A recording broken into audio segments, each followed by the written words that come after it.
the scent of fresh leather and expensive perfume, the signature of a dynasty built on beauty, is the last thing Maurizio Gucci registers before the world collapses thunder. It is March 27, 1995. The morning light over Milan is pale, filtered through the elegant arches of Via Palestro 20. He is 46. A man who once held an empire's hand, now simply a man climbing the stairs to his office, his briefcase a familiar weight. 4 sharp reports crack through the city's quiet rhythm, each one a punctuation mark on a story deck in the making. Maurizio fall, his blood blooming darkly on the gray stone, a final, brutal stroke on a canvas woven from ambition, betrayal, and a love so fierce it curdled to vengeance. In that instant, the House of Gucci does not just lose a leader, it shatters the final. The name that had become synonymous with Hollywood glamour and Italian elegance is now a crime scene. But the seeds of this fatal morning were not planted in a moment of rage. They were sown in the silk of a Florentine workshop, watered by families, and left to grow in the dark soil human heart. To understand why a dynasty fell so spectacular, we must first step into the light that forged them. The city of Florence in the final years of the 19th century breathes leather. You can smell it in the air that drifts from the workshops clustered along the Arno, a rich,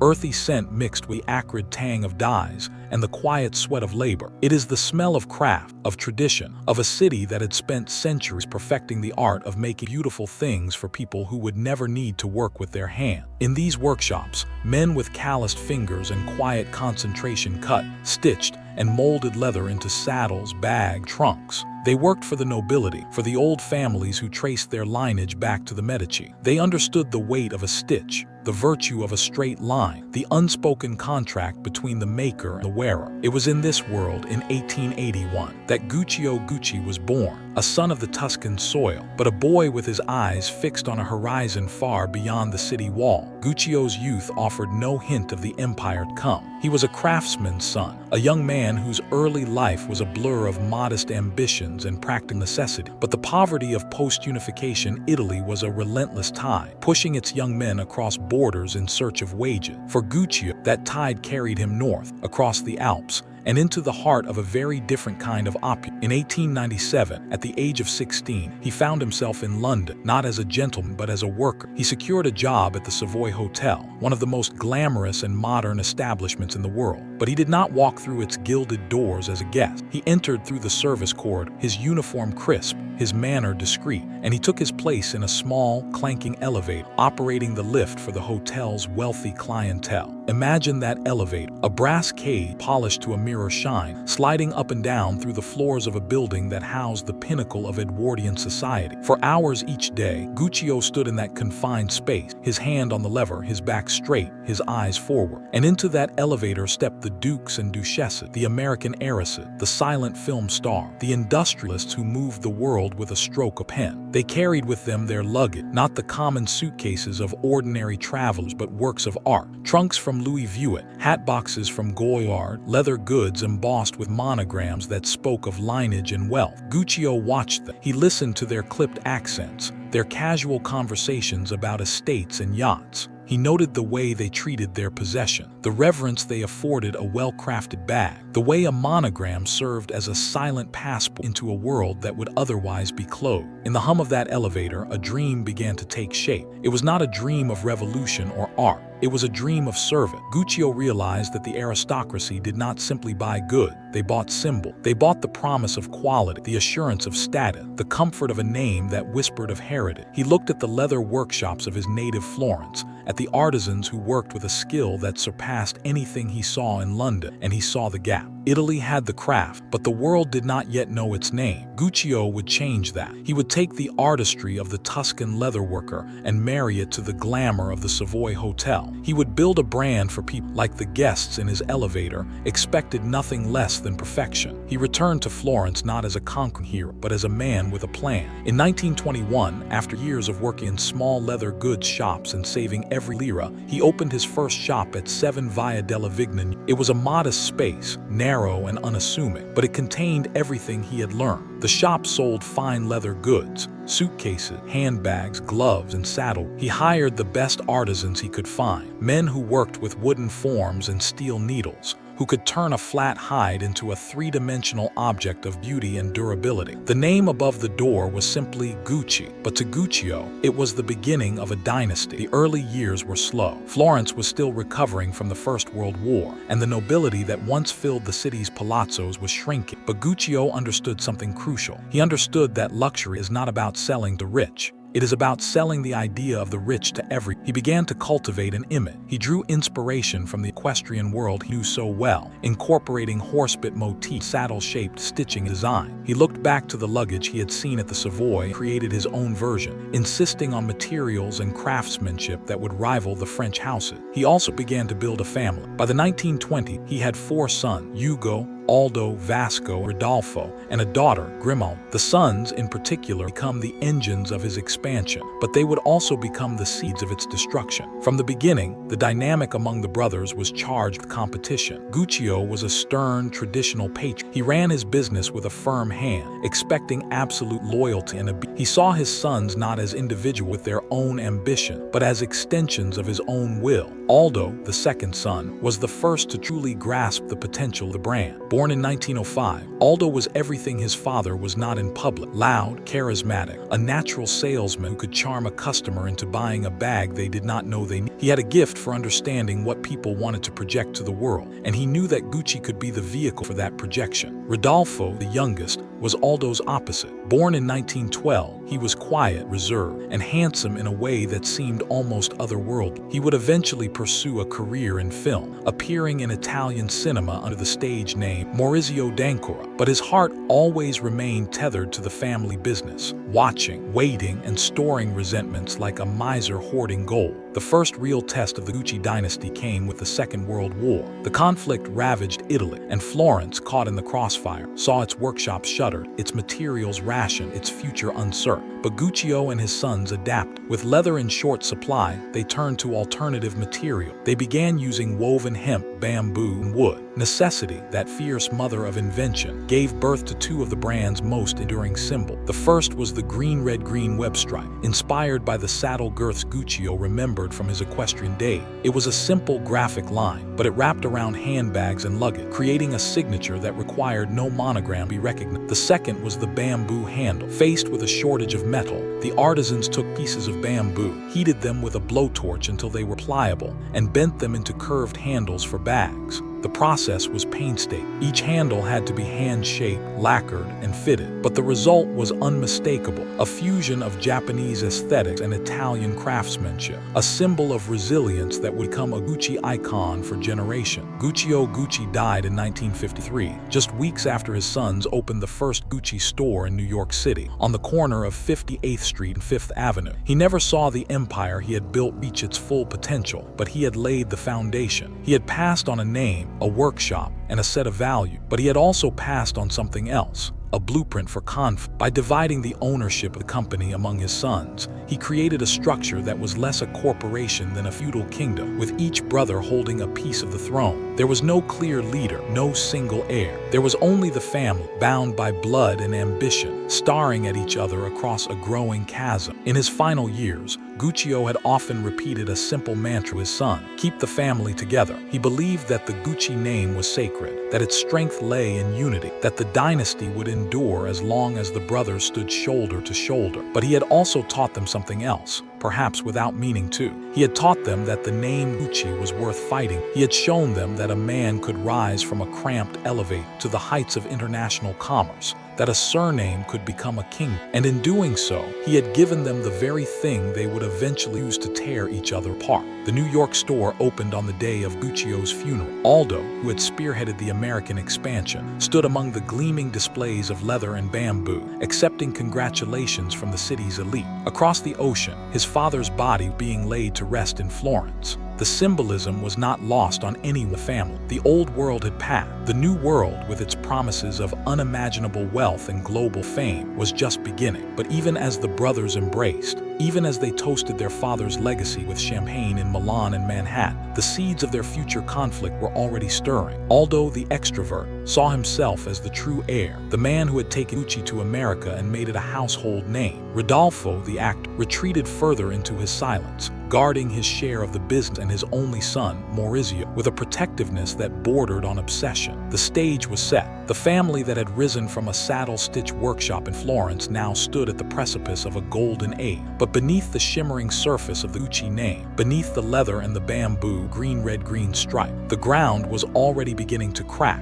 The dynasty had been built by a man who dreamed in an elevator. It would be destroyed by his son, who dreamed only of the throne. The scent of leather in the Florentine workshop had given way to the sharper, more synthetic scent of success. By the late 1950s, Gucci was no longer a single shop on a narrow street. It was an expanding constellation of stores in Rome, Milan, New York, Palm Beach, and Paris. The brand that Guccio had built for the European aristocracy had found an even more fertile ground in the United States, where a new class of wealthy American, Hollywood star, political dynasty, industrial heir were hungry for status symbols that carried the weight of European heritage. Aldo Gucci understood this hunger better than anyone. He was a man who seemed to have been born for the moment when American consumerism met Italian craftsmanship. He was loud, expansive, a bear of a man whose laughter filled rooms and whose handshake was a weapon of persuasion. He operated on instinct, and his instinct told him that Gucci could be more than a brand. It could be an identity. Aldo's genius lay in his understanding of the product as a symbol. He knew that a woman carrying a Gucci bag was not simply carrying a container for her belongings. She was carrying a statement of who she was or who she wished to be. He pushed the brand into new territory, introducing the now famous GG logo, the interlocking diamonds that paid homage to Guccio's initial, and transforming it into a pattern that covered luggage, handbags, scarves, and even clothing. He opened stores in resorts where the wealthy played, understanding that luxury was not just for the city,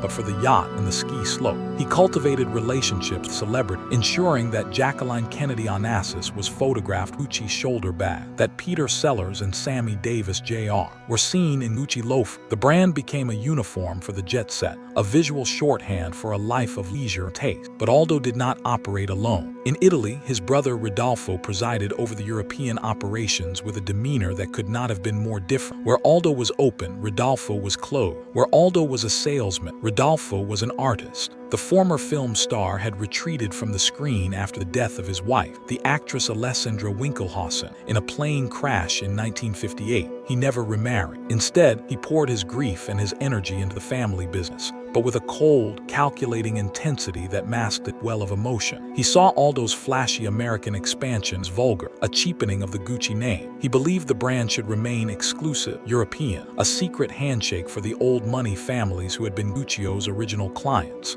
The two brothers clashed constantly, their arguments echoing through the boardrooms of Milan and the back offices of Rome. They were partners bound by shares and blood, but they were also rivals, each convinced that he alone understood the soul of Gucci. Into this tension came the next generation. Aldo had 3 sons, Giorgio, Paolo, and Roberto. He also had a daughter, Patrizia. He treated them as lieutenants, expecting loyalty and obedience, but rarely offering autonomy. He was a patriarch in the mold of his father, but where Guccio had been stern and distant, Aldo was smothering. He wanted his sons to work for him, not to succeed. Paolo, the middle son, felt this pressure most. He was creative, ambitious, and desperate for his father's approval. He dreamed of designing, of pushing the brand into new direction, of proving that he was more than just Aldo's son. But every time he proposed a new idea, a perfume, a ready-to-wear line, a licensing agreement, Aldo dismissed it. "You are not ready," he would say, the words a quiet poison that seeped into Paolo's confidence over years. The resentment grew, a slow-burning fire that would eventually consume the branch of the family that Aldo had worked so hard to build. Rodolfo, meanwhile, had only one child, a son, Maurizio, born in 1948. Maurizio was the opposite of his Gucci cousin. Where Paolo was brash and desperate for recognition, Maurizio was quiet, polite, and handsome in the same reserved way his father had been. He grew up in the shadow of Rodolfo's grief troll. His father kept him close,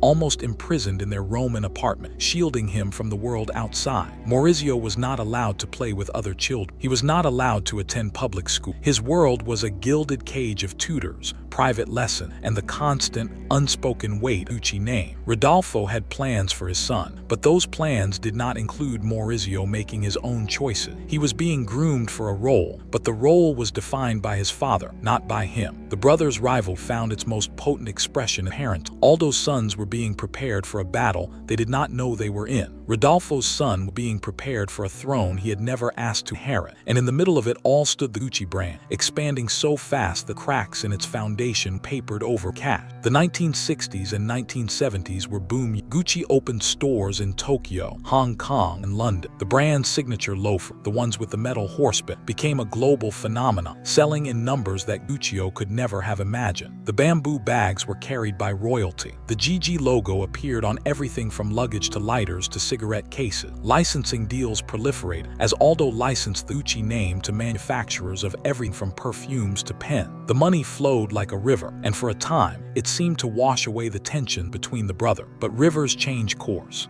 And beneath the surface of Gucci's success, the resentments between Aldo and Rodolfo and between their children were only deepening. Aldo resented that Rodolfo controlled half the company while contributing, in Aldo's view, so little to its growth. Rodolfo resented that Aldo had sold the soul of Gucci to American, diluting the brand's exclusivity with every new license. The sons watched their father's war with a mixture of fascination and dread, knowing that one day the battle would be theirs to fight. And in the quiet of his Roman apartment, Rodolfo began to whisper to his son Maurizio a prophecy that would shape the boy's entire life. One day, all of this will be yours, but you must be strong. You must not let them take it from you. The dynasty that Guccio had built with a saddle stitch and a dream was now a house divided against itself. The brothers who should have been allies were already sharpening their knives, and in the wing, a new player was about to enter the stage. A woman from Milan who would see the Gucci throne with a clarity that none of the family possessed. Her name was Patrizia Reggiani, and she would walk into the life of Maurizio Gucci like a storm. When she arrived, the cracks in the foundation become fault line, and the fall of the dynasty would begin in earnest. But before that storm could break, there was one final moment of calm, a last glimpse of the family pretending whole. In the early 1970s, Aldo orchestrated a grand celebration for the opening of the new Gucci store on the Avenue Montaigne, Paris. The event was a spectacle of champagne, silk, and celebrity. The Gucci family gathered in a rare moment of public unity. Aldo with his booming laugh and his arm around his son. Rodolfo, elegant and aloof, his hand resting on the shoulder of the young Maurizio. The cousins smiling for the cameras,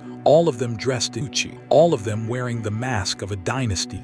For one night, the brand's glamour seemed to erase the family's fracture. The journalists wrote of a royal family, a dynasty that had conquered the world of luxury without losing its Italian soul. But even as the flashbulbs popped, the reality was different. Aldo's son Paolo stood at the edge of the party, watching his father command the room, and felt the familiar burn of being overlooked. He had spent years trying to prove himself, launching a signature line of his own, only to have Aldo sue him to stop production. The lawsuit, filed by father against son, was a scandal that the family had managed to keep out of the paper, but it had left a wound that would not heal. Paolo looked at his cousin, at Maurizio standing quietly beside Rodolfo, and saw a future where he would never be the one in charge. The thought was a slow poison, and it was beginning to take effect. Rodolfo, too, was not at peace. He looked at his brother Aldo, holding court with the American celebrity, and felt a familiar disgust. To Rodolfo, Aldo was not a guardian of Gucci legacy. He was a vandal, turning the name into a logo to be stamped on anything that would sell. Rodolfo had fought for years to maintain a sense of exclusivity, but he was losing. The licensing deals were everywhere. The brand was becoming common, and in the quiet of his own mind, Rodolfo began to formulate a plan. He would protect his son, he would protect his share of Gucci, no matter what it cost. If Aldo wanted a war, Rodolfo would give him one, but he would not fight it in the boardrooms of New York. He would fight it in the only place that mattered, in the soul of his son. The party on the Avenue Montaigne ended, as all parties do, with the guests drifting away in Paris night and the family retreating to their separate corner. Aldo flew back to New York, to his empire of stores and licenses and the relentless pursuit of growth. Rodolfo returned to Rome, to his apartment filled with the ghosts of his dead wife and his own failed film career, to the quiet conversations with Maurizio about due inheritance. The cousins scattered to their role, the lieutenants, the designer, the heirs apparent, the heirs forgotten, and the Gucci brand, that shimmering creation of a man who once operated an elevator in London, continued to expand, to sell, to generate the cash that kept the family from tearing itself apart. But the cash would not last forever. The dynasty that Guccio built was a house of cards, held together by the illusion of unity and the promise of profit. And in the years to come, when the profits began to falter and the illusion shattered, the family would discover a terrible truth. They had spent so much time fighting over the throne that they had forgotten to protect the kingdom. The fall was coming. It was written in the silent resentments of the son, in the fierce ambition of the daughter-in-law who had not yet arrived, in the words of a patriarch who had said, "Keep the family together," and had done nothing to teach them how. By the mid-1970s, the Gucci name had achieved something close to immortality. It was no longer merely a brand. It was a language spoken by the global elite. In Hollywood, producers wore Gucci loafers to pitch meetings. In New York, socialites carried Gucci bags to charity gala. In Tokyo, businessmen displayed Gucci wallets as silent declarations of their success. The interlocking GG logo had become as recognizable as Coca-Cola's script, and the green-red-green stripe was a passport to a world of privilege that required no translation. But behind this shimmering facade, the two men who controlled the empire sat at opposite ends of the Atlantic, nursing grievances that had been fermenting for decades. They were brothers,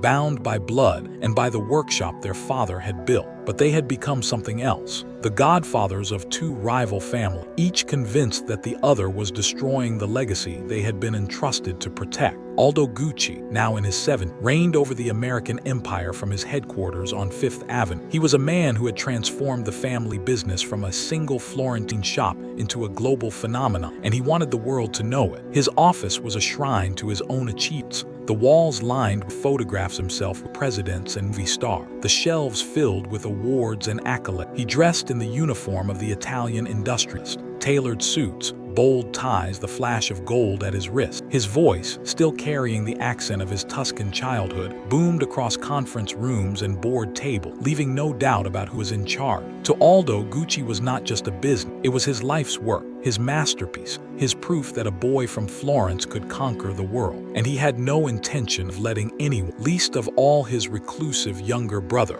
tell him how to run it. Aldo's approach to leadership was paternalistic in the most literal sense. He treated his sons, Giorgio, Paolo, and Roberto, as extensions of his own will, expecting them to work for the family without questioning his authority. He gave them titles and responsibility, but he never gave them power. Every decision, no matter how small, had to be approved by Aldo. Every check had to be signed by Aldo. Every new idea, no matter how promising, had to survive the gauntlet of his skepticism. He loved his sons, but he loved the company more, and he could not imagine a future where the company existed without him at its center. This was the curse of the patriot. He had built an empire, but he had never built a successor. The tension between Aldo and his sons reached its breaking point with Paolo, the middle child. Paolo was the creative one, the son who had inherited his grandfather Guccio's eye for design and his father's ambition. He dreamed of taking Gucci in new direction, of launching a ready-to-wear line that would compete with the French fashion houses, of proving that the Gucci name could mean more than leather goods and loafers. He approached his father with proposal, sketches, business plan, and each time, Aldo rejected. The rejections were not gentle. Aldo did not know how to be gentle. He told Paolo that his ideas were foolish, that he was not ready, that he should focus on the basics of the business before reaching for things he did not understand. The words were meant to toughen his son, to prepare him for the brutal world of commerce. But to Paolo, they were a verdict. He was not the heir. He was not even a worthy lieutenant. He was a disappointment, a shadow standing in the light of his father's great wound fester. Paolo began to operate outside his father's authority, launching small projects of his own, testing the boundaries of his autonomy. In 1980, he made a decision that would crack the family open. He went to a bank, secured financing, began producing a signature line of Gucci clothing without his father's approval. It was an act of rebellion, a declaration that he would no longer wait for permission he wanted to be. When Aldo found out, the explosion was seismic. He did not simply fire his son. He sued. Aldo Gucci, the patriarch, the father, took his own son to court for trademark infringement, demanding that Paolo's collection be seized and destroyed. The lawsuit became a public spectacle, a glimpse behind the gilded curtain Gucci dynasty. The newspapers ate it up, the godfather of fashion turning on his own blood. In the courtroom, father and son sat on opposite sides, their faces masks of fury and hurt. The judge eventually ruled in Aldo's favor and Paolo's collection was destroyed. But the damage was done. The family had shown its teeth to the world, and the world had seen that the Guccis were not a dynasty. They were a war. While Aldo's branch of the family was tearing itself apart in the American courts, Rodolfo watched from Rome with a mixture of satisfaction and dread. Satisfaction because his brother's empire was crumbling under the weight of its own ambition. Dread because he knew that his own branch would not escape the coming storm. Rodolfo was a different kind of where Aldo was loud, Rodolfo was silent. Where Aldo expanded, Rodolfo contracted. He ran the European operations tight fist, controlling every detail, every license, every partnership. He was the guardian of what he considered the true Gucci legacy, the exclusivity, the craftsmanship, the quiet luxury that his father had envisioned. He despised the Americanization of the brand, the cheapening of the name through endless licensing. He saw Aldo's empire as a betrayal of everything Guccio had built, and he was determined that his own share of the company would remain pure. But Rodolfo's control was not limited to business. It extended with suffocating intensity to his only son, Maurizio. Maurizio had been raised in a gilded isolation that would have been the envy of a Renaissance prince and the pity of any ordinary child. He was educated by private tutors, kept away from the rough and tumble of Roman childhood, shielded from the very world his family's brand was designed to conquer. His father's apartment on the Via dei Condotti was a museum of Gucci history, a place where the past was preserved in glass case. Future was a matter of duty, not choice. Rodolfo's love for his son was genuine, but it was a love that expressed itself as control. He had lost his wife, a lesson, in a plane crash when Maurizio was just a boy, and the grief had calcified his fears. Almost paranoid protective. He would not lose his son. He would keep him close, keep him safe, keep him in the Gucci world where he belonged. Maurizio grew up in the shadow of that love. He was a quiet boy, handsome in the same reserved way his father had been, with the same deep-set eyes and the same tendency to observe rather than participate. He learned the family business from the ground up, working in the shops, understanding the leather, the stitching, the customer service. He was being groomed, Rodolfo told him, to take over one day, but the grooming came with a price.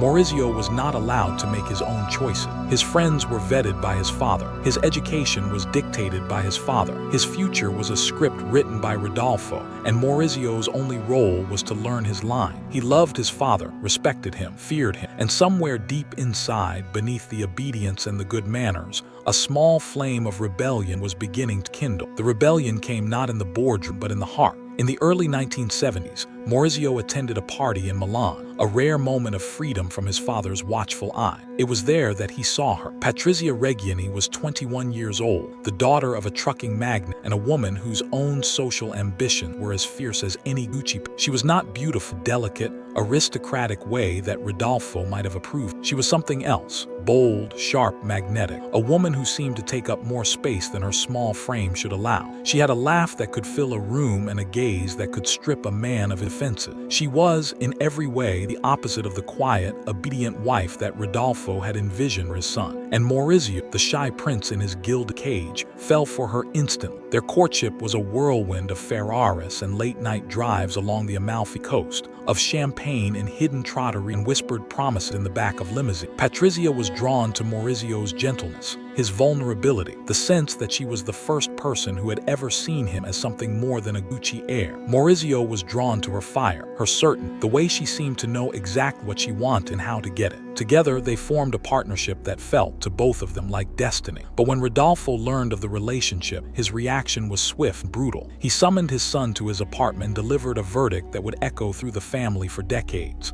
Patrizia Reggiani, he declared, was a social climber. She was after the Gucci name, Gucci money, the Gucci throne. She was not worthy of his son. He forbade the marriage. For the first time in his life, Maurizio disobeyed. The quiet flame of rebellion that had been kindled in his childhood finally burst into open fire. He did not argue with his father. He did not plead. He simply left. He walked out of the apartment on the Via dei Condotti, walked away from the gilded cage, and married Patrizia Reggiani in a small civil ceremony in 1972. Rodolfo was not there. He did not speak to his son for years. The breach between father and son was a wound that would never fully, and it sent a shockwave to the Gucci family. Aldo, for his part, saw the marriage as a confirmation of everything he believed about Rodolfo, that he was a controlling, arrogant man who could not even manage his own son. He welcomed Patrizia into the family with open arms, seeing her as a weapon he could use against his brother. The Gucci civil war had found a new battle. Patrizia, for her part, embraced her new role with a ferocity that would become legend. She understood immediately that the Gucci family was not a family, it was a court, and courts are won by those who understand power. She styled herself as the new face of Gucci, the glamorous young wife carry the brand to the next generation. She dressed in the finest clothes,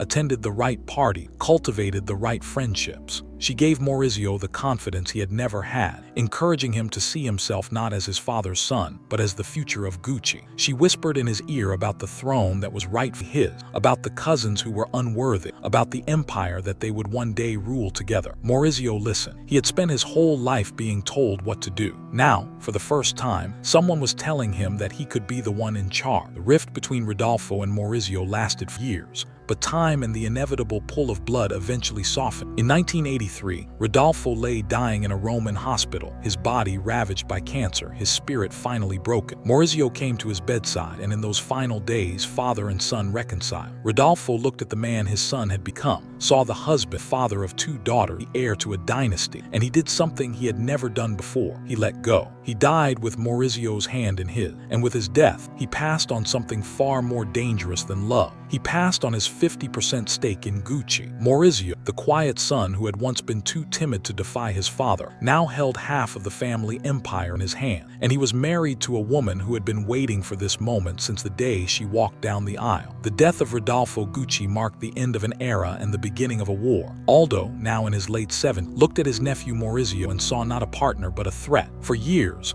Aldo had run Gucci as his personal, treating Rodolfo's share as a sleeping partner's investment. Now that sleeping partner had woken up, and he was young, ambitious, and backed by a wife who had no patience for the old patriarch's rule. The balance of power in the Gucci dynasty had shifted overnight, and neither side was willing to compromise. Aldo had spent his life building an empire. Maurizio had spent his life being told he would inherit one, and Patrizia, standing at her husband's side, was ready to collect. The stage was set for the final act of the Gucci brothers' war. But this time, the battle would not be fought between Aldo and Rodolfo. It would be fought between Aldo and the son of Rodolfo, a young man who had everything to prove and nothing to lose. And in the wings, waiting for her moment, was the woman who had married into the dynasty but who intended to own it. Patrizia Reggiani had spent years watching, learning, waiting. She had seen how the Guccis fought, how they bled, how they tore each other apart over money and pride. She had learned their weaknesses, their fear, their secrets,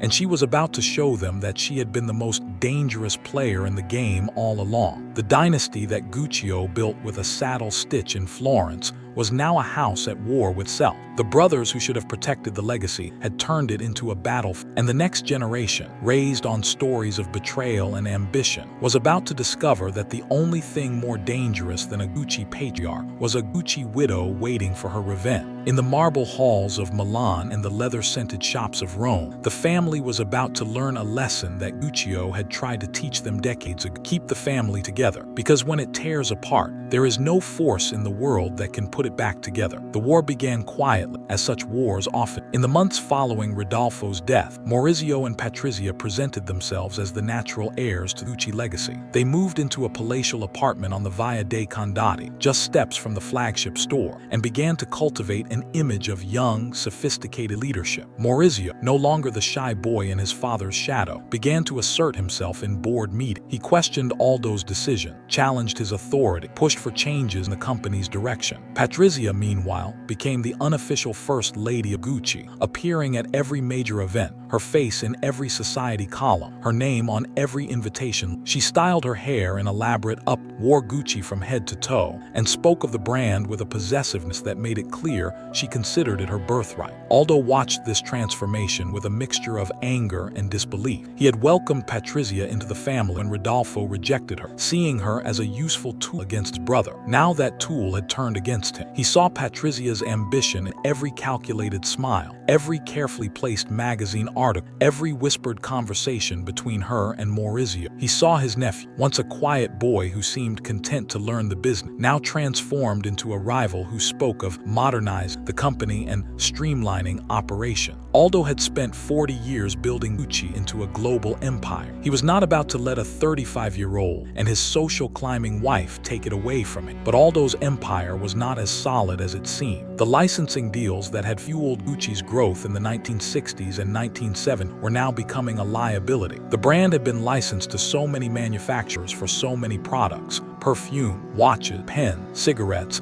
even toilet paper, that the Gucci name was losing its exclusivity. The luxury market was changing. New consumer, younger and more sophisticated, were looking for brands that signaled taste, not just wealth. Gucci, with its ubiquitous logo and endless product lines, was beginning to look less like a luxury house and more like a logo factory. Sales were flattening, costs were rising, and the family, distracted by its internal wars, was doing nothing to address the fundamental problems facing the business. Maurizio saw the crisis clearly. He had grown up in the European side of the business, where Rodolfo had fought to maintain exclusivity. He understood that Gucci needed to shed its licensing, refocus on its core products, and restore the sense of craftsmanship heritage that had made the brand famous. But he also understood that he could not make those changes without controlling the company. And he could not control the company as long as Aldo and his son held the other 50%. The solution, as Patrizia whispered in his ear, was simple. He needed to take control, not by negotiation, not by compromise, but by war. The war came in 1984. Maurizio, with the support of a group of investors and the quiet encouragement of his wife, launched a coup. He called a shareholders meeting, and using his 50% stake combined with proxies he had gathered from other family members, voted to remove Aldo as chairman of Gucci. The old patriarch, who had spent his life believing he was the heart and soul of the company, was ousted in a single afternoon. He sat in the boardroom, his face ashen, his hands trembling, as his nephew explained that the company needed new leadership, new ideas,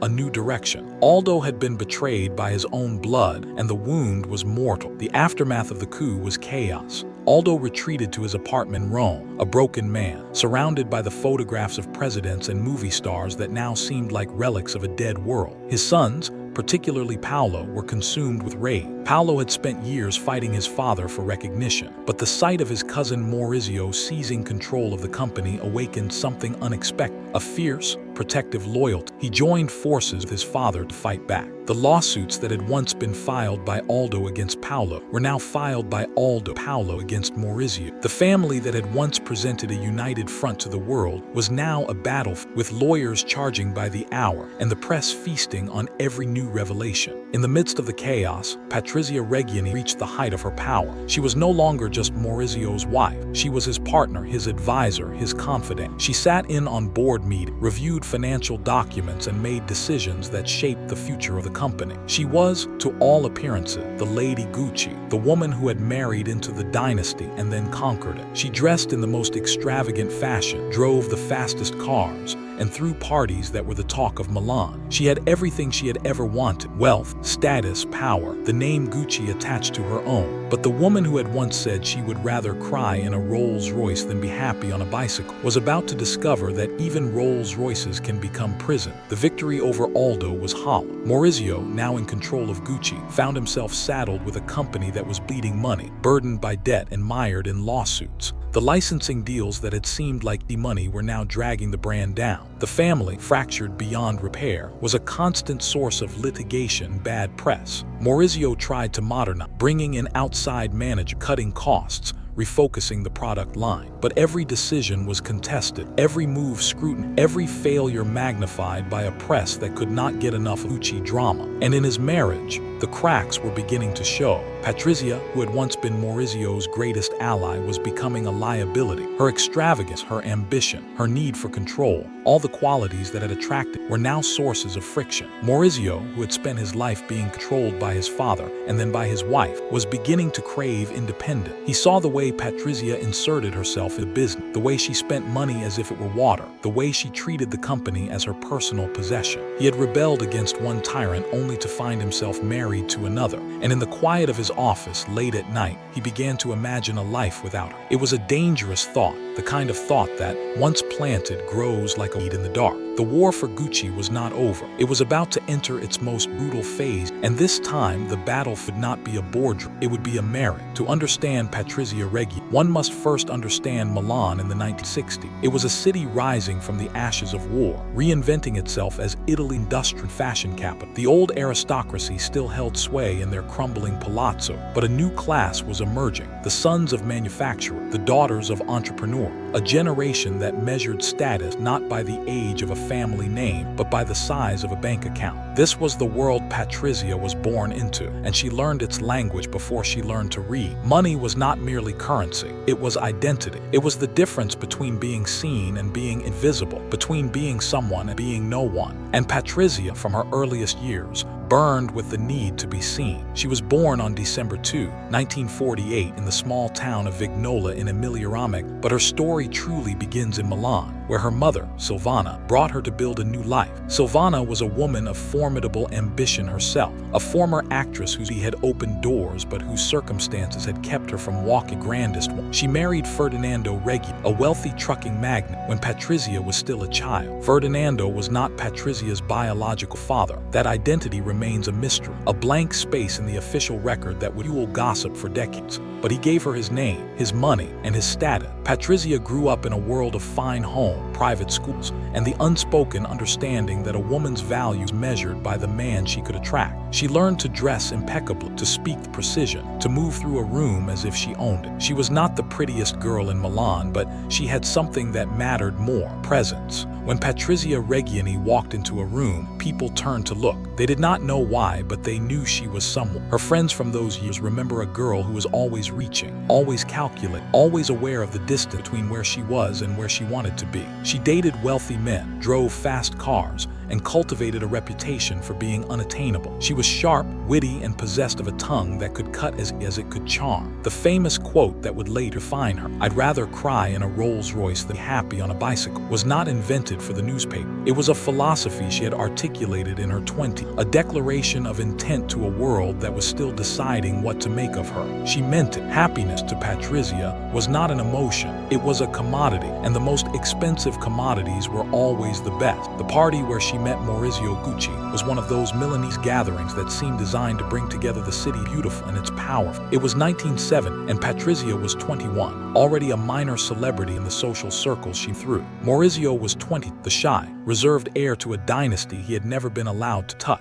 He stood at the edge of the party, a handsome young man with deep-set eyes and a smile that seemed to apologize for his own existence. Patrizia spotted him across the room. According to the stories she would later tell, she knew instantly that he was the one, not because of his looks, though he was undeniably handsome, not because of his charm, though he possessed a gentle, unassuming warmth that was rare in the brash world of Milanese society. She wanted him because of his name, Gucci. The name was and Patrizia had been searching for the right lock her entire life. Their courtship was a study in opposites. She was fire, he was water. She was the center of every room. He was content to stand at the periphery. She talked, he listened. But in that space between them, something real grew. Maurizio had spent his life in a cage built by his father, surrounded by tutors and servants and the endless weight of expectation. Patrizia was the first person who looked at him and saw not Rodolfo's son, not the Gucci heir, but a man. She treated him not as a prince to be obeyed, but as a partner to be challenged. She teased him, pushed him, demanded that he more than the quiet shadow his father had shaped. And Maurizio, starved for that kind of attention, fell hard. He saw in Patrizia a liberation. She saw in him an ascension. Together, they believed they could build something neither of them had ever had,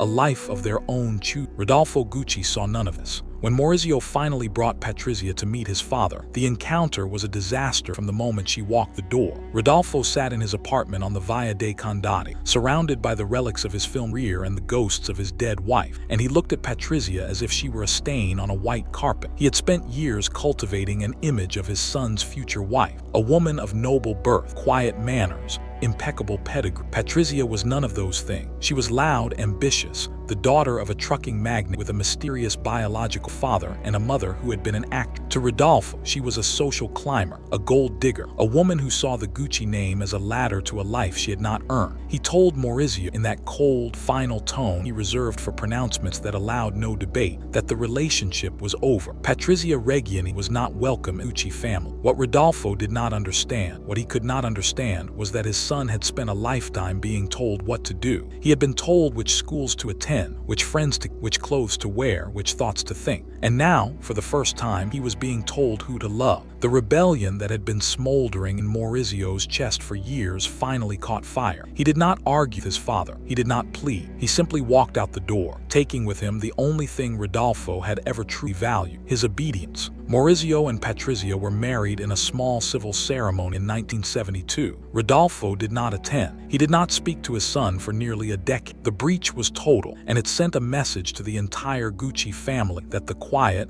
obedient son was not so obedient after all. The early years of the marriage are, by all accounts, idyllic. Maurizio and Patrizia settled into a life of luxury, moving between apartments in Milan, Rome, New York. They had 2 daughters, Alessandra and Allegra, and Patrizia threw herself into motherhood with the same intensity she brought to everything else. Maurizio, freed from his father's shadow, began to find his footing in the family business, working under Aldo's tutelage and learning the complexities of the global empire he would one day inherit. Patrizia became his constant companion, his advisor, his fiercest advocate. She attended meetings with him, reviewed documents, and offered opinions that Maurizio, who had been raised to defer, was only beginning to trust. She was, in every sense, his partner, and she was, in every sense, preparing for the day when the Gucci throne would be there. But the idol was built on a foundation of sand. Rodolfo's rejection of Patrizia had not been forgotten. It had been internalized, buried deep in the recesses of both their psyches, where it festered and grew. Patrizia had been told she was not good enough, and that wound never fully healed. It drove her to prove herself, to accumulate wealth and status as a bulwark against the judgment of a dead man. Maurizio, for his part, had defied his father for her, but the cost of that defiance was a guilt he could never fully articulate. He had been raised to believe that family loyalty was the highest virtue, and he had broken that virtue for love. The question that haunted him, the question he never asked aloud, was whether the love had been worth the price. When Rodolfo died in 1983, the reconciliation in his final days seemed to close the circle. Maurizio had come back to his father, had held his hand, had received his blessing. But Rodolfo's death also unleashed something.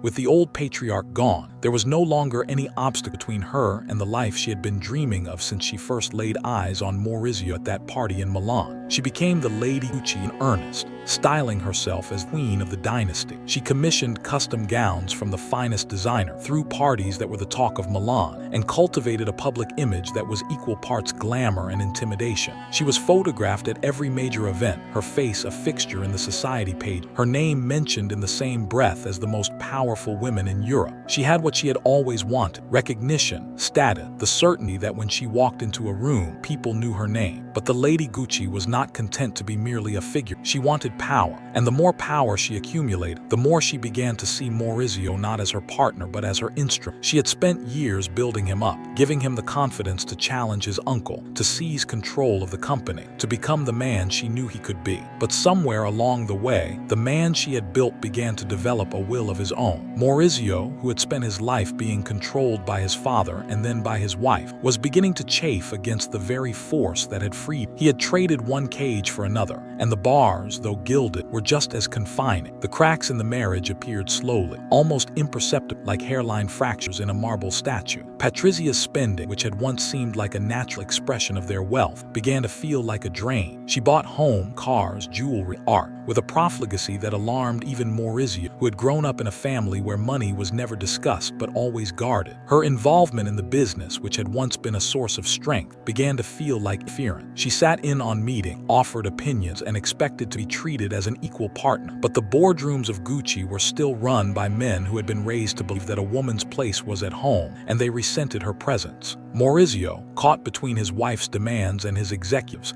resistance, began to retreat. He spent more time at the office, less time at home. He began to make decisions without consulting her. And Patrizia, who had built her entire identity around being the power behind the throne, began to feel the throne slipping away. The final rupture came in 1985. Maurizio, by then the sole head of Gucci following the ouster of Aldo, had grown into a different man than the shy boy Patrizia had married. He was more confident, more decisive, more comfortable in the world of boardrooms and balance sheets. He had also, in the way of men who have been controlled for too long, developed a hunger for independence that bordered on obsession. He began to see Patrizia not as his partner but as his captain. Her ambition, which had once seemed like a shared purpose, now felt like a demand. Her presence, which had once been a comfort, now felt like a weight. And so, one day in 1985, he did what his father had done to his mother's memory and what he himself had done to his father's authority. He walked away. The story, as it has been told and retold, is almost too cinematic to believe. Maurizio told Patrizia he was going on a business trip. He packed a small bag, walked out the door of their apartment on the Via dei Condati, and simply did not come back. He did not call. He did not explain. He sent a friend to inform her that the marriage was over, that he would not be returning, that she should not try to contact. For Patrizia Reggiani, the woman who had declared she would rather cry in a Rolls Royce than be happy on a bicycle, the news was not just a betrayal. It was an annihilation. Everything she had built,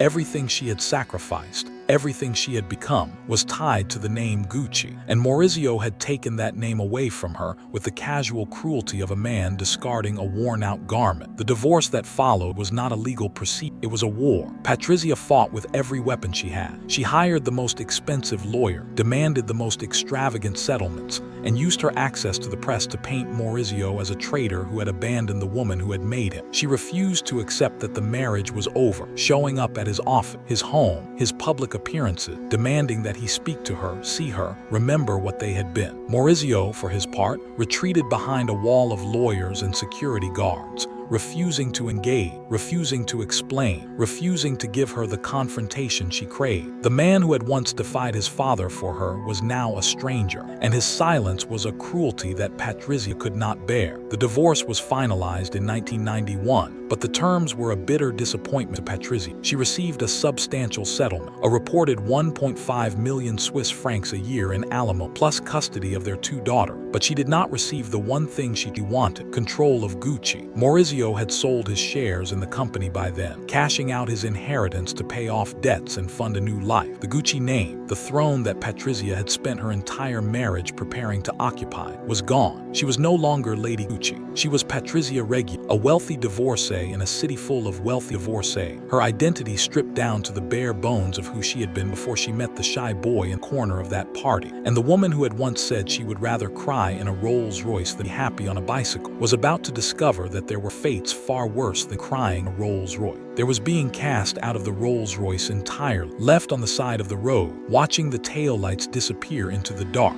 In the years that followed the divorce, Patrizia Reggiani descended into a darkness that those who knew her could scarcely recognize. The sharp, witty, magnetic woman who had conquered the Gucci dynasty became something else, a figure of obsession, paranoia, and a grief so profound it curdled into rage. She retreated to her apartment in Milan, the same apartment where she had once thrown parties for the European elite, and let the curtains close. She stopped answering calls, stopped seeing friends, stopped appearing at the social events that had once been her oxygen. The newspaper, which had once celebrated her as the Queen of Gucci, now wrote about her as a cautionary tale, the social climber who had reached too high and fallen too far. Patrizia read every word, and each word was a fresh wound. She began to consult psychics, media, anyone who claimed they could see the future. She was searching for answers, for hope, for some sign that the life she had lost could be reclaimed. One of these psychics, a woman named Pina Orima, became her confidant, her advisor, her closest companion. It was Pina to whom Patrizia poured out her bitterness, her fantasies of revenge, her conviction that Maurizio had not simply left her, but had stolen something that was rightfully hers.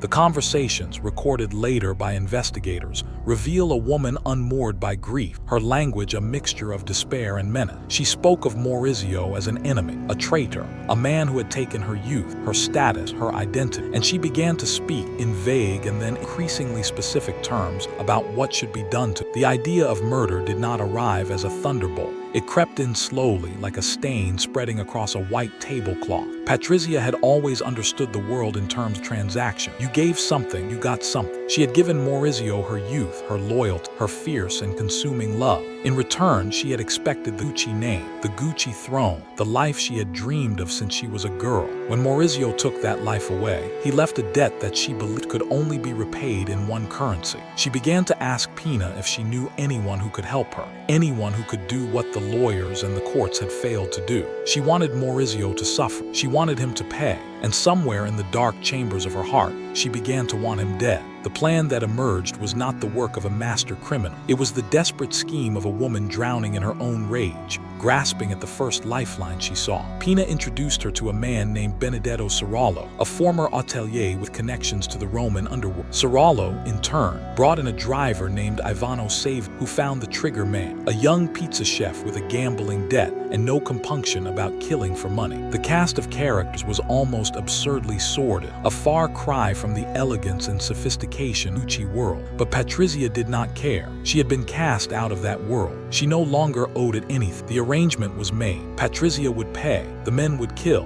and Maurizio Gucci, the man who had walked out the door on a business trip and never come back, would finally face the consequences of his betrayal. In the months leading up to March 1995, Patrizia's diary entries became a chronicle of obsession. She wrote about Maurizio with a mixture of hate and longing, her words a spiral of grief and rage. She wrote about the life they had shared, the children they had raised, the empire they had built together. And she wrote about the day when it would all be made right, when the debt would be paid, when the name Gucci would be hers again. She did not write about murder. She did not need to. The murder was already written in the spaces between the words, in the silences that followed each entry, in the darkness that had settled over her like a shroud. The bullet that killed Maurizio Gucci did not just end a life. It ended the last pretense that the Gucci family was anything other than a battle. For decades, the name had stood for something else, for craftsmanship, for elegance, for the kind of old-world glamour that Hollywood directors tried to capture and could never quite replicate.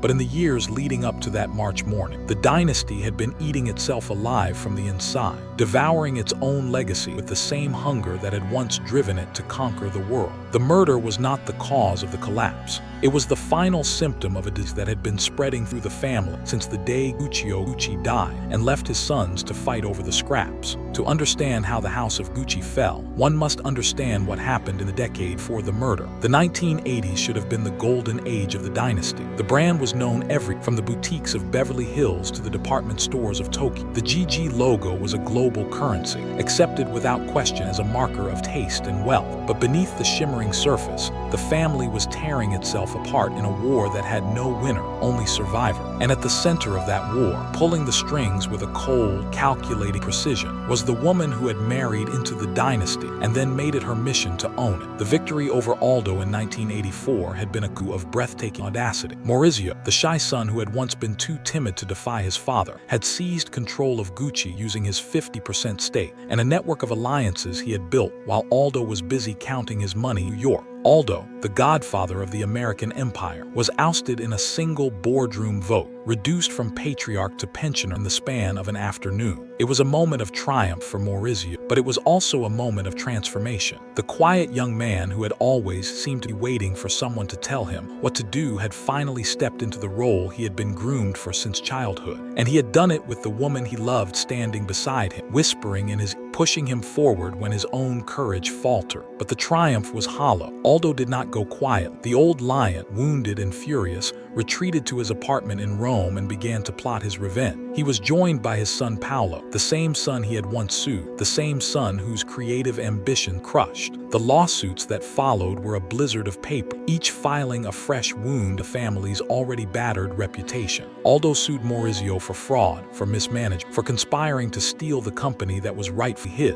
Maurizio countersued, accusing Aldo of tax evasion, of embezzlement, of treating Gucci as his personal bank account. The accusations flew back and forth, each one more damaging than the last. until the family name that had once been synonymous with elegance became synonymous with scandal. The newspapers could not get enough. Every day brought a new headline, a new revelation, a new glimpse behind the gilded curtain. Gucci Dynasty. And the public, which had once looked at Gucci with admiration, began to look with something closer to disgust. The legal battles were not just costly in financial terms, they were costly in ways that could not be measured. The family that Guccio had urged to stay together was now a collection of warring factions, each convinced of its own righteousness, each determined to destroy the other. Aldo, the patriarch who had built the American empire, died in 1990, a broken man who had outlived his own legacy. His sons, Giorgio, Paolo, and Roberto, continued the fight, filing lawsuits against Maurizio that would drag on for years. Paolo, the middle son who had only ever wanted his father's approval, died in 1995, just months after Maurizio's murder. His own creative dreams never realized, his life consumed by a war that had given him nothing but bitterness. The branch of the family that Aldo had built, the branch that had taken Gucci to the world, was reduced to ashes, its members scattered, its fortune depleted, its name a curse. While Aldo's branch was imploding, Maurizio was facing his own crisis. The company he had fought so hard to control was in worse shape than he had imagined. The licensing deals that Aldo had signed in the 1970s, deals that put the Gucci name on everything from cigarettes to toilet paper, had diluted the brand's exclusivity to the point of absurdity. Gucci was everywhere, and in being everywhere, it had become nowhere. The luxury market was changing. A new generation of consumers, sophisticated and discerning, was looking for brands that signaled taste, not just wealth. Gucci, with its ubiquitous logo and its endless product lines, was beginning to look like the uniform of a newly rich class that had more money than sense. Sales were plummeting, costs were spiraling, and Maurizio, who had inherited a company on the brink of disaster, was running out of options. He tried to save it. He brought in outside managers, consultants who spoke of restructuring and rebranding. He cut costs, closing underperforming stores and shedding employees. He tried to refocus the product line, returning to the leather goods and accessories that had made Gucci famous in the first place. But every decision was contested, every move scrutinized, every failure magnified by a family that was determined to see him fail. The lawsuits from Aldo's branch drained resources and energy. The press, which had once celebrated him as the young prince who would restore the dynasty, now portrayed him as a failure. A man who had inherited a kingdom was watching it crumble. And in his personal life, the marriage that had been his foundation was beginning to crack. Patrizia Reggiani had been Maurizio's partner coup against Aldo, his closest advisor, his fiercest defender. But the woman who had once seemed indispensable was now beginning to seem like a liability. Her spending, which had always been extravagant, was now a drain on a company that could not afford it. Her involvement in the business, which had once been a source of strength, was now a source of friction. The executives Maurizio had brought in to save Gucci resented her presence,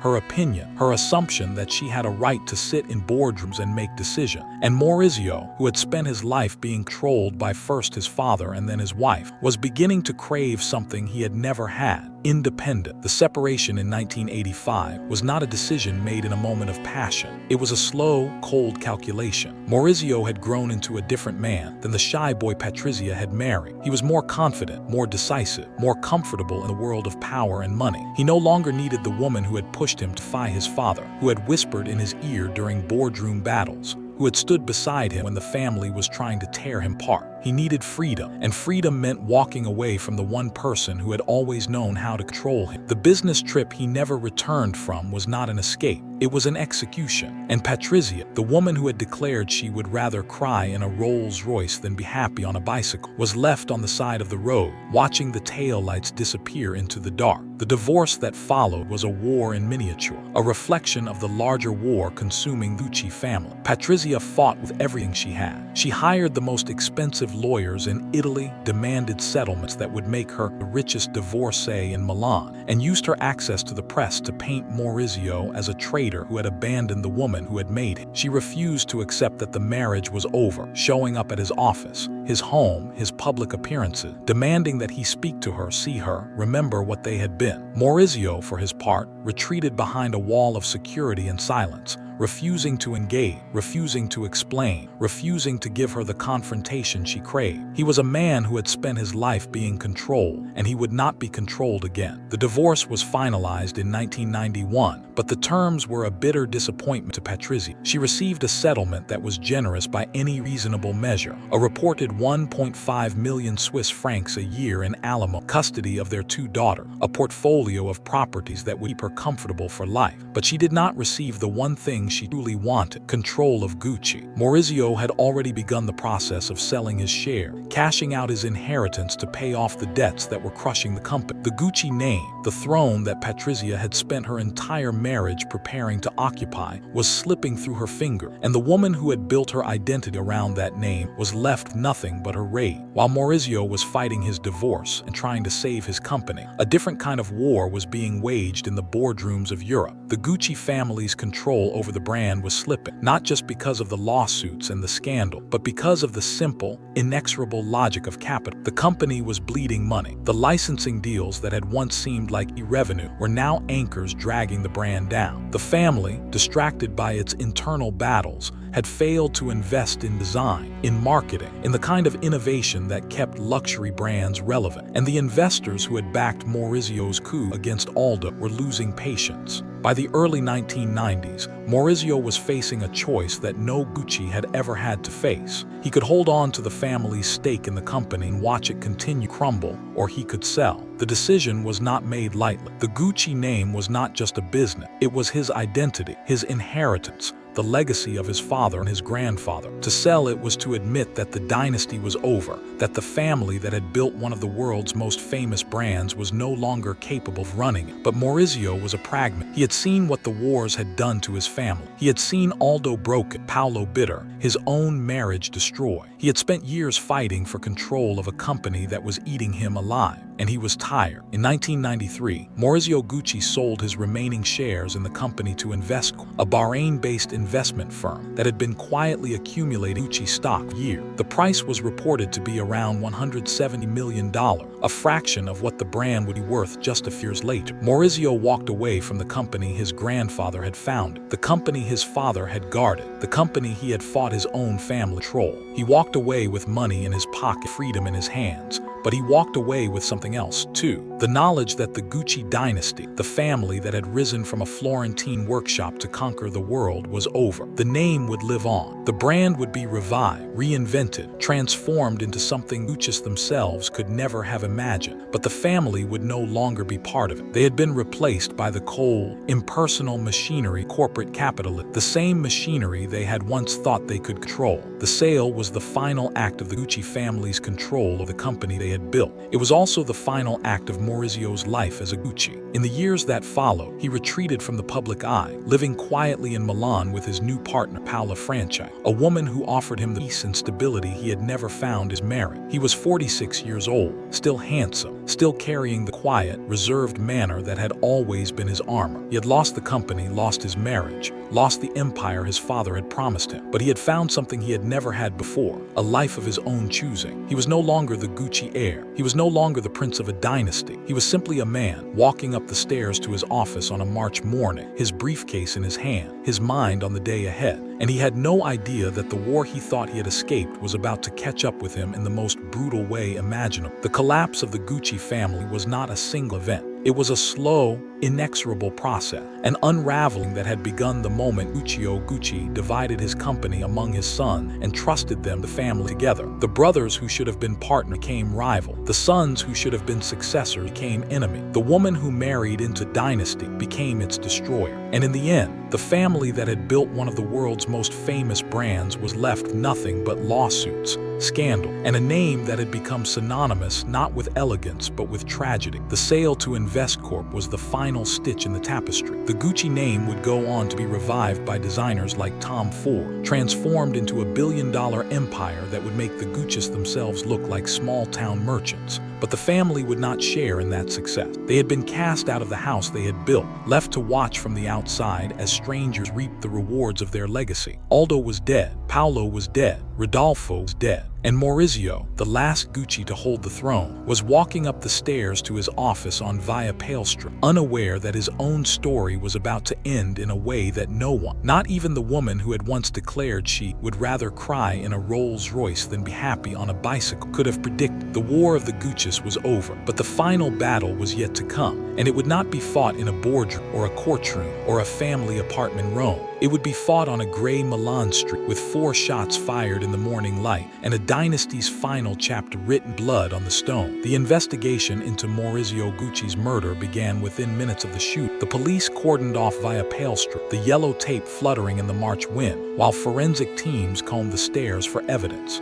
The killer had fled, but he had left behind a trail that would prove impossible to see. Witnesses described a man in his 30s, casually dressed, who had been seen loitering in the courtyard before the shoot. A parking attendant remembered a green Fiat that had sped away from the scene, its license plate number noted on a scrap of paper that would become the first thread in the investigation. The police did not know it yet, but they were about to unravel a conspiracy that reached from the streets of Milan to the elegant apartments of the city's most famous socialite. In the days following the murder, the newspapers were filled with speculation. Who would want to kill Maurizio Gucci? The obvious suspects were usual business rivals, disgruntled employees, the shadowy figures who inhabited the margins of the luxury trade. But as the investigation progressed, the focus began to narrow. The police discovered that Maurizio's ex-wife, Patrizia Reggiani, had been making inquiries about hearing a killer. The information came from a surprising source: the diary of a psychic named Pina Orima, who had been Patrizia's confidant for years. Pina, when confronted by investigators, broke quickly. She told them about the conversations she had had with Patrizia, the fantasies of revenge, the escalating talk of murder. She gave them names: Benedetto Cirallo, Ivano Savoy, a pizza chef named Orazio Cicala who had a gambling debt and a willingness to kill. The arrests came in January 1997, nearly 2 years after the murder. Patrizia Reggiani was taken from her apartment in Milan, her face a mask of defiance as the cameras flashed. She was charged with hearing the men who had killed her ex-husband, and the trial that followed would become one of the most sensational in Italian history. The prosecution painted a picture of a woman consumed by jealousy and rage, a woman who had declared she would rather cry in a Rolls-Royce than be happy on a bicycle, and who had decided that if she could not have the Gucci name, no one would. The defense argued that Patrizia was a victim of her own grief, that the words she had spoken to Pina Orima were the fantasies of a broken woman, not the plans of a killer.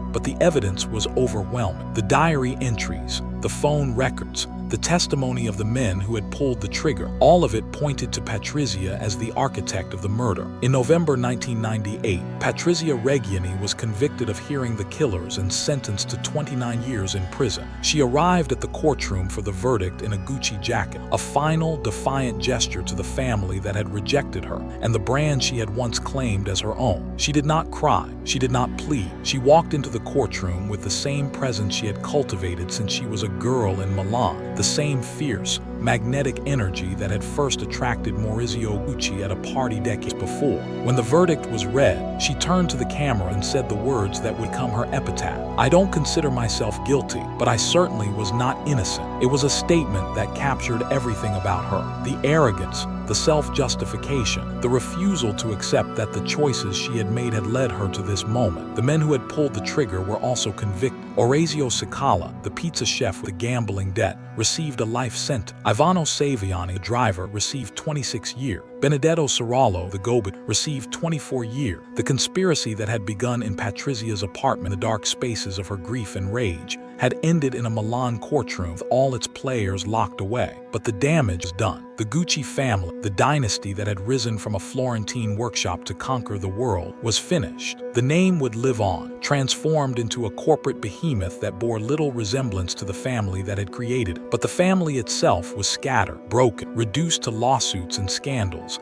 and a murder that would forever stain the name they had built. The morning of March 27, 1995, dawned over Milan with the pale, indifferent light of early spring. The city was stirring, its streets filling usual rhythms of commerce and routine. On Via Palestra 20, a handsome building with elegant arches and a quiet courtyard, the day promised nothing out of the ordinary. Maurizio Gucci had spent the night at the apartment he shared with Paola Franchi, his partner of several years, a woman who had given him something he had never truly known before: peace. He had risen early, dressed in the understated manner that had become his signature, and kissed Paula goodbye. He had a meeting at his office just a few blocks away. He would walk, as he often did, enjoying the morning air and the anonymity that had become his refuge. He was no longer the head of Gucci. He was no longer the heir to a dynasty. He was simply a man, 46 years old, with a briefcase in his hand and a future he was finally free to shape for himself. He climbed the stairs to the entrance of the building, his footsteps echoing on the stone. The morning light filtered the arches, casting long shadows across the courtyard. A man was waiting, a young man in casual clothes, his face ordinary, forgettable. Maurizio did not notice him. Why would he? This was Milan, a city of strangers, and he had spent his life learning not to see the faces that watched him from the edges of his world. He reached the first step, his hand on the railing, his mind already in the day ahead. And then the world exploded. 4 shots. The sound was thunder in the quiet courtyard, a sharp, percussive crack that sent pigeons scattering from the first bullet struck Maurizio in the shoulder, spinning him around. The second hit him in the thigh, buckling his leg. The third found his arm, the briefcase flying from his grip. And the fourth, the final shot, entered his head, a small, precise hole that ended everything in an instant. He fell forward, his body crumpling onto the gray stone, his blood pooling beneath, a dark bloom spreading across the ancient pavement. The killer turned and ran, disappearing into the morning traffic, his face already forgotten, his footsteps swallowed by the city's endless noise. Maurizio Gucci lay alone in the courtyard, the briefcase that had held his papers now lying open beside him, its contents scattered like leaves. He died within minutes, before the ambulance arrived, before the police cordoned off the street, before the world learned that the last Gucci to hold the throne had fallen to an assassin's bullet. The news spread fast. In the offices of Gucci, now owned by Investcorp and staffed by executives who had never met the family, phones rang the urgency disaster. In the apartments of Milan's old money family, the name Gucci was whispered with a mixture of shock and something darker, a recognition that the dynasty that had once seemed invincible had finally, irrevocably collapsed.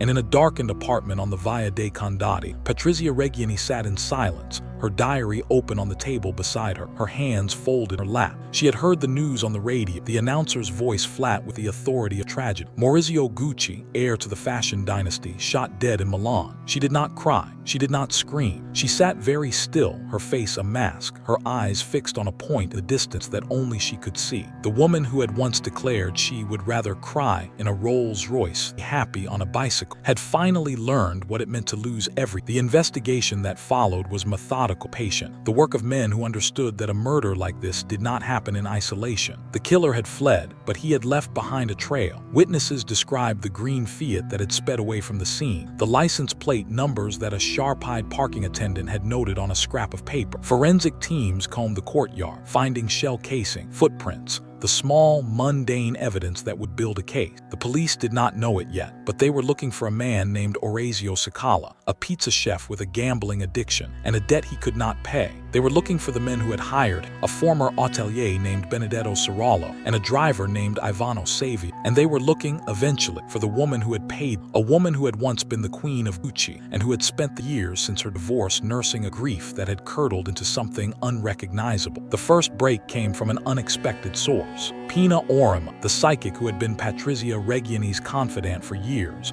was a woman who had made a career of listening to the secrets of the wealthy. She had sat in Patrizia's apartment for hours, listening to the fantasies of revenge, the bitter recrimination, the increasingly specific talk of what should be done to the man who had stolen her life. Pina had kept a diary, as many psychics do, noting the dates of her consultations and the things her clients confided. When the police came to her, she did not hesitate. She gave them everything: the conversations, the names, the escalating desperation of a woman who had decided that if she could not have Maurizio Gucci, no one would. The evidence mounted. Phone records showed calls between Patrizia's apartment and the numbers of known criminals. Bank records showed withdrawals that matched the payments made to the killers. Diary entries, written Patrizia's own hand, spoke of a debt that would be paid, of a reckoning that was coming, of the day when the name Gucci would be hers again. She did not write the word murder. She did not need to. The murder was already written in the spaces between the words, in the silences that followed each entry, in the darkness that had settled over her like a shroud. When the police finally came for her, in January 1997, she was ready. She had been waiting for this moment, perhaps, since the day Maurizio walked out the door and never came back. attacked. She was taken from her apartment, her face composed, her clothes immaculate. A woman who had spent her life preparing to be seen, and who would not be seen as anything less than she had always believed herself to be. The trial that followed was a spectacle, a circus of lawyers and journalists, a curious public who could not get enough of Gucci saga. The courtroom was packed every day, the galleries filled with spectators who had come to see the woman who had killed a dynasty. Patrizia sat in the defendant's box, her hair styled, her clothes impeccable, her face a mask of calm. She wore Gucci to proceed, a final act of defiance to the family that had rejected her, the brand that had been her obsession, the world that had judged her and found her wanting. The prosecution painted a picture of a woman consumed by jealousy, a woman who had declared she would rather cry in a Rolls-Royce than happy on a bicycle, and who had decided that if she could not have the life she wanted, she would destroy the man who had taken it from her. The defense argued that Patrizia was a victim of her own grief, that the words she had spoken to Pina Orima were the fantasies of a broken woman, not the plans of a killer. But the evidence was overwhelming. The phone records, the diary entries, the testimony of the men who had pulled the trigger, all of it pointed to Patrizia as the architect of the murder. In November 1998, the verdict was read. Patrizia Reggiani was convicted of hearing the killer and sentenced to 29 years in prison. She stood in the courtroom, her face unchanged, her hands folded in front of her, as the judge's words echoed through the silent chamber. She did not cry, she did not protest. She turned to the cameras that had followed her every move since the day of the murder, and she spoke the words that would become her legacy. I don't consider myself guilty, but I certainly was not innocent. It was a statement that contained everything about her. The refusal to accept responsibility, the insistence on her own narrative, the understanding that the truth was not a fixed thing but a story, and she would tell her story until the day she died. The men who had pulled the trigger were also convicted. Orazio Cicala, the pizza chef with a gambling debt, received a life sentence. Ivano Saviani, the driver, received 26 years. Benedetto Serrallo, the go-between, received 24 years. The conspiracy that had begun in Patrizia's apartment, the dark spaces of her grief and rage, had ended in a Milan courtroom with all its players locked away. But the damage was done. The Gucci family, the dynasty that had risen from a Florentine workshop to conquer the world, was finished. The name would live on, transformed into a corporate behemoth that bore little resemblance to the family that had created it. But the family itself was scattered, broken, reduced to lawsuits and scandals,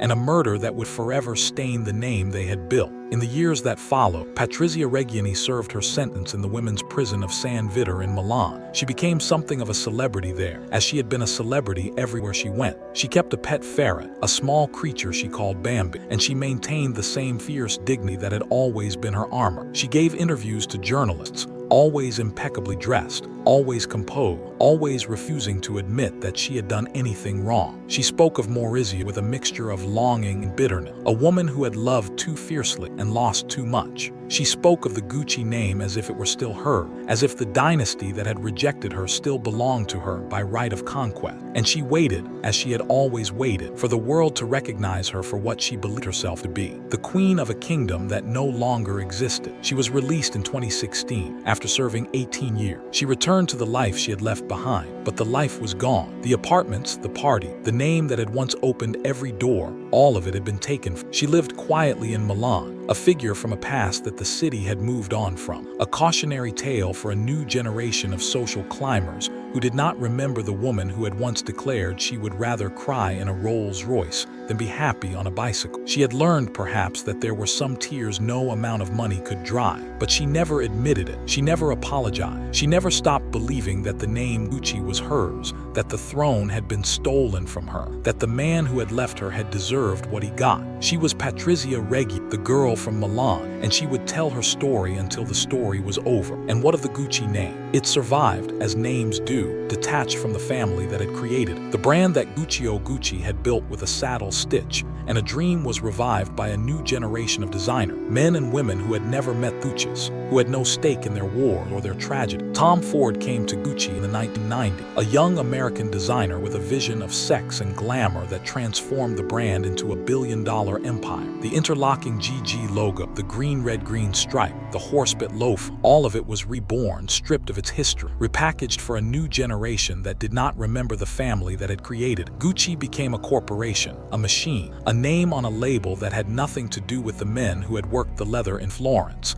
the brothers who had fought over the empire, the woman who had killed throne. The dynasty was gone, the brand remained, and the family that had built it was scattered to the wind. Their names remembered only by the journalists who wrote about the murder, and the tourists who stopped to stare at the building on Via Palestra, where the last Gucci died. The final irony of the Gucci story is, the family that had spent decades fighting over the name lost it anyway. Aldo, who had built the American empire, died in 1990, a broken man who had outlived his own legacy. Paolo, the son who had only wanted his father's approval, died in 1995, just months after Maurizio's murder, his creative dreams unrealized, his life consumed by a war that had given him nothing but bitterness. Rodolfo, who had guarded his son with a love that became a cage, died in 1983, never knowing that the empire he had protected would be sold to strangers, that the dynasty he had fought to preserve would end in a courtroom, with a woman in a Gucci jacket refusing to say she was sorry. And Maurizio, the shy son who had defied his father for love, who had seized the throne and then walked away from it, who had finally found peace in a life without Gucci, died on a gray March morning, his blood staining the stone of a Milan courtyard, his briefcase lying open beside him. His story ended by the woman who had once been his partner, his ally, his fiercest defender. The House of Gucci fell not because of one murder, one divorce, one lawsuit. It fell because the family that built it forgot what Guccio Gucci had understood when he stood in the elevator of the Savoy Hotel, watching the aristocrats pass by with their monogrammed luggage. He understood that a name is not a possession, it is a trust. It is something you hold for a time, something you care for, something you pass on to the next generation with the hope that they will care for it too.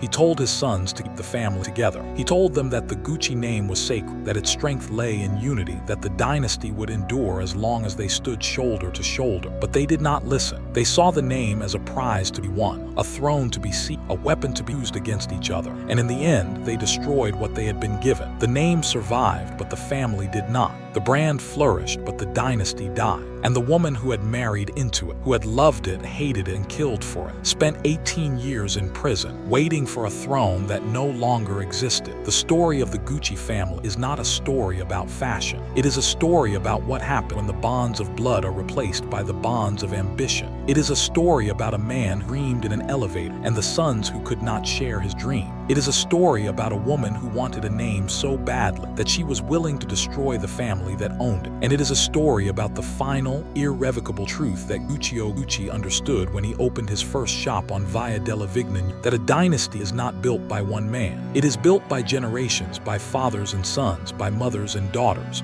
by the quiet, unbroken chain of trust that passes from hand to hand, from heart to heart. When that chain breaks, the dynasty falls, and nothing, not the money, not the fame, not the interlocking GG logo on 1,000 handbags, can put it back together. On the building at Via Palestra 20 in Milan, there is no plaque to mark the place where Maurizio Gucci died. The courtyard has been restored, the stone cleaned, the blood washed away. The building stands as it always has, elegant, indifferent, a silent witness to the history that unfolded on its steps. The Gucci name is everywhere now, on billboards and magazines, on the bags of celebrities and the shoes of travelers, but the family is gone. They are a footnote in the history of the brand they created, a cautionary tale told in boardrooms and law school, a story of what happens when the people who build something forget that they are not the only ones who will ever hold it. Guccio Gucci died in 1953, the year his sons opened the store on Fifth Avenue. He did not live to see what they would come. He did not live to see the wars, the lawsuits, the murder, the end of everything he had built. Perhaps that is a mercy. Perhaps he knew, in the way that fathers know, that the sons he loved would not keep the promise he had asked them to make. Perhaps he understood that the dynasty he had built with his hands would be destroyed by the hands of his children. And perhaps, when he told them to keep the family together, he was not giving them advice. He was praying, and his prayer, like so many prayers, went unanswered. The final stitch in Gucci's story belongs not to the family, not to the brand, not to the woman who killed for the throne. It belongs to the city of Florence, where it all began. In the workshops along the Arno, the scent of leather still hangs in the air, the same scent that Guccio Gucci breathed when he was a boy learning the craft of the saddler. The artisans still work, their hands moving with the same precision, their eyes focused on the same detail, their hearts carrying the same pride in the work that has been done in this city for centuries. They do not think about the Gucci family when they work. They think about the leather, the stitch, the shape of a bag, the curve of a strap. They think about the thing they are making, the thing that will leave their hands and go out in the world, carrying with it a small piece of Florence, a small piece of the craft that has been passed down for generations. That is the legacy of Guccio Gucci. Not the logo, not the lawsuits, not the murder. The work. The quiet, patient work of the artisan, the man who takes a piece of leather and turns it into something that will last longer. That is the dynasty that endured. That is the story that continues, long after the family has scattered, long after the name has become a brand, long after the last Gucci has fallen. On a gray March morning in 1995, a man climbed the stairs to his office on Via Palestro 20 in Milan. He was 46 years old, the heir to a dynasty, the last Gucci to hold the throne. He did not know that he was walking toward his death. He did not know that the woman who had once loved him was waiting in the shadows. Her grief turned to rage. Her rage turned to murder. He did not know that the dynasty his grandfather had built with a saddle stitch and a dream would end with his blood on the stone. He simply climbed the stairs, his briefcase in his hand, his mind on the day ahead, and he stepped into the morning light. And then the light went out, and the house of Gucci, the dynasty that had conquered the world, was no more.